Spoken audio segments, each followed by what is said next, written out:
Plane loads of weapons from the US, UK, and other NATO members were sent to Ukraine in the weeks before the war broke out, a response to Russia's military buildup along the country's border.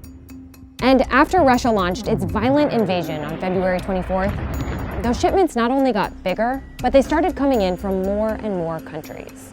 Those countries who had never supplied us with weapons are now doing so. Here's how some of the Western weapons being used by Ukrainian forces work and why they're so valuable on the battlefield.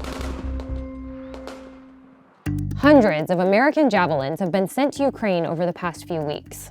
Known as tank killers, Javelins are particularly useful in urban combat because they're portable. They weigh about 50 pounds and they can be fired from a gunner's shoulder. They have a range of 65 to 4,000 meters in most operational conditions. In other words, they can hit a target nearly 2.5 miles away.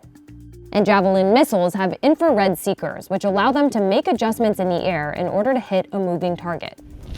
Javelins have two modes of fire, straight on or top attack. When shooting in top attack, the missile fires in an arc to hit the top of a target. That's particularly important for Ukrainian forces trying to defeat Russian tanks because the top of a tank is where it's most vulnerable. Fire! Furthermore, Javelins are considered fire-and-forget weapons. The gunner doesn't have to guide the missile to the target and can immediately seek cover or shoot at something else. Ukrainians are also destroying Russian tanks and other targets with thousands of NLAWs sent by the UK.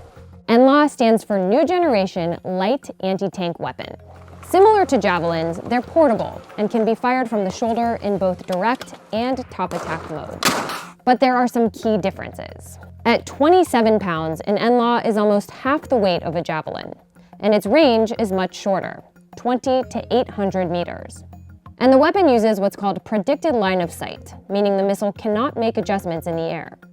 Even though it can't fire as far as the Javelin, experts say that that short end of the short range can be especially useful in urban combat settings. And they say that NLAWs are going to get more and more important as Russian forces close in on Ukrainian cities.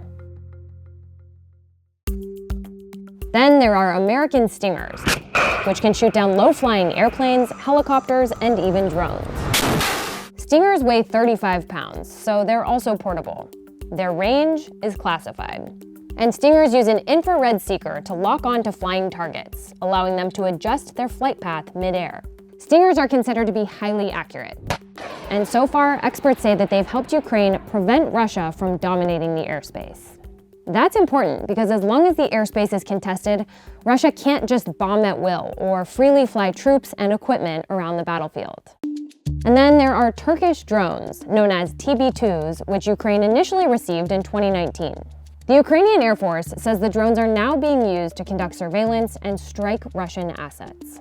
Each drone can carry 4 laser-guided munitions, according to the company that makes them. The drone can stay in the air for 27 hours, and it can be flown by a remote pilot as far as 185 miles away. Because the drones can hover for such a long time, experts say that they help Ukrainian forces view the battlefield and identify high-value targets. Still, experts say Russia maintains a strong advantage in manpower, air power, and sophisticated weaponry. And that's why Ukrainian President Volodymyr Zelensky has been appealing for much more than anti-tank and anti-aircraft weapons. If you found this video informative, subscribe to the channel for more stories like this. I'll see you next time.